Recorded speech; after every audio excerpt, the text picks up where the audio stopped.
Those who control trade routes control the world. This wisdom has been known through centuries from ancient times.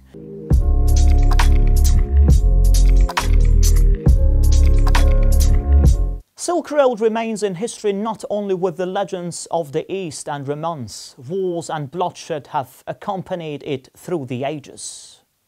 Peoples and tribes fought for control over this crucial artery, and even the Great Wall of China was built to protect the Silk Road from raiding competitors.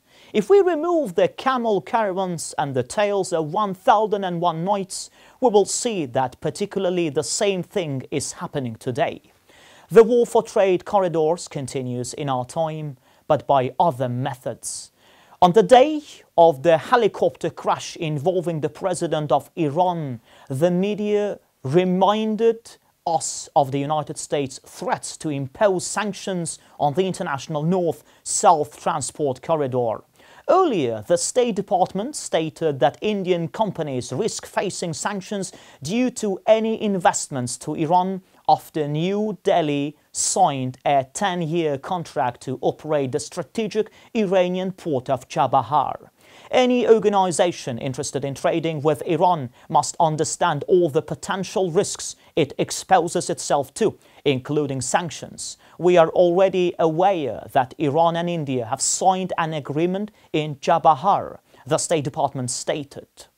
The Chabahar contract was signed on 13th of May after 10 years of lengthy discussions and doubts. The United States State Department reacted to this the very next day.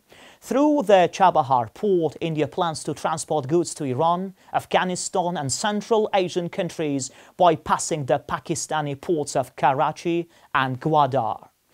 Considering the situation, it would be more accurate to say planned because much has changed since the document signing.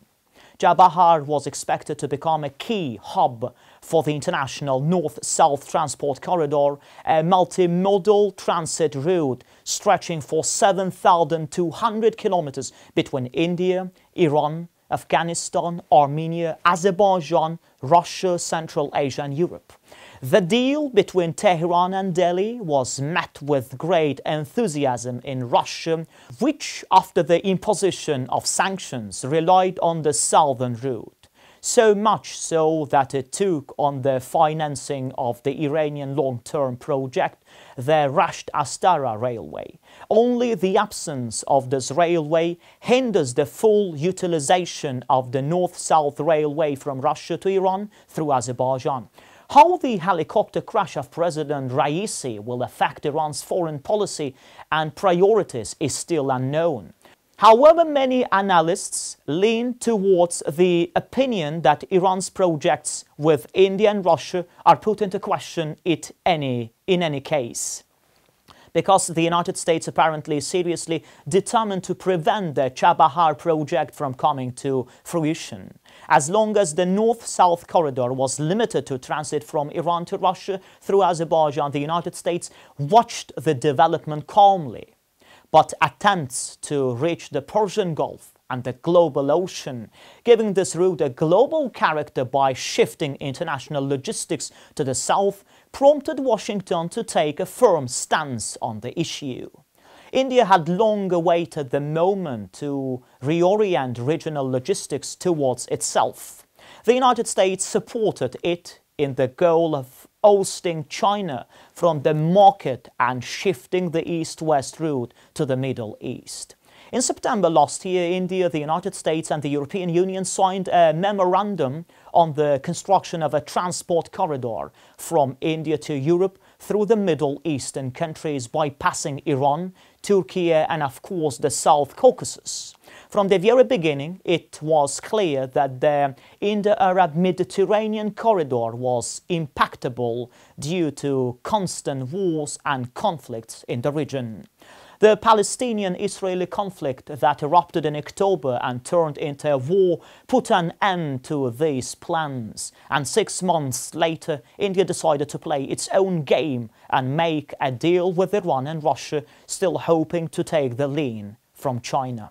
But the United States did not like this. Washington did not plan to strengthen the role of Tehran and Moscow and give them the opportunity to control regional logistics. What follows from this? It follows that in terms of global logistics, priorities are once again shifting to the route passing through the South Caucasus. Azerbaijan has much to consider here. It's still unknown how the new leadership of Iran will be ready to continue their reapproachment between Tehran and Baku, which manifested itself at the meeting of the two presidents in Kudaffarin on the day of Raisi's death. The agreement signed by India and Iran on 13th of May is also in question. It's possible that the new Iranian leadership will have its own perspective on these issues. However, the previous authorities were not in a hurry to connect their railways with those of Azerbaijan. Azerbaijan is a link not only for the North-South international transport corridor, but also for the Middle Corridor, which goes to Europe from China. Even if this ancient Silk Road passed somewhat to the south, modern realities make the South Caucasus the safest and most efficient way to organize the international transit of goods. The leading force on the Middle Corridor is China, which does not suit the West. But the countries along the route are clean, meaning they are not involved in political scandals, not subjected to sanctions, neutral in their policies and ready for cooperation, unlike India, Iran, Russia. It seems that now all attention will once again be focused on the Middle Corridor. Politics is politics, but it's trade that determines mutual interests. In light of recent events in the region, Azerbaijan, it seems, should not rush to invest in the North-South corridor. Iran and Russia are under sanctions, and there are no expected relaxations in this regard. Any attempts by these countries to go beyond the possibilities set by the United States will be noted and persecuted. This does not mean that the already existing North-South route will be closed. No, it will certainly continue to operate and transit from Iran to Russia and back through. Azerbaijani territory will continue. But Baku should not get involved in anything that goes beyond this well-trodden path to avoid getting caught in the crossfire.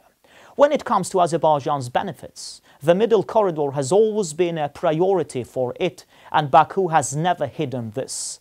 The North-South Corridor has always been secondary, more in terms of regional cooperation with neighbors than in terms of global transit.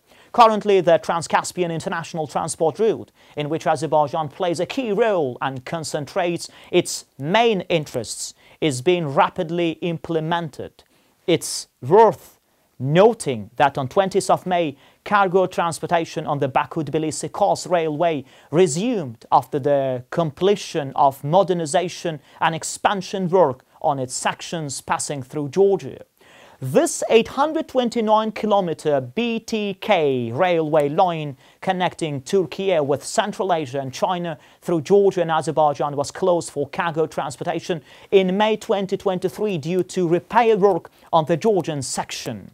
A year later, the first train with 20 containers and 632 tons of raw materials from Azerbaijan arrived at the station in the Turkish city of Kars, marking the resumption of cargo traffic.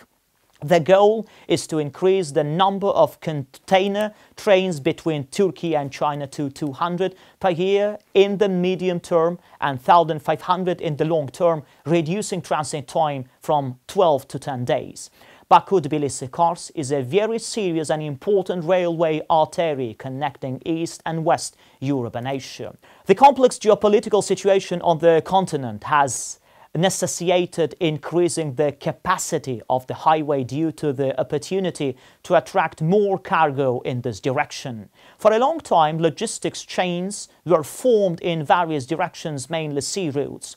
The main land route in our region was the northern direction, But with the start of the war in Ukraine and the sanctions imposed against Russia, as well as the recent events in the Red Sea, the importance of alternative routes is increasing.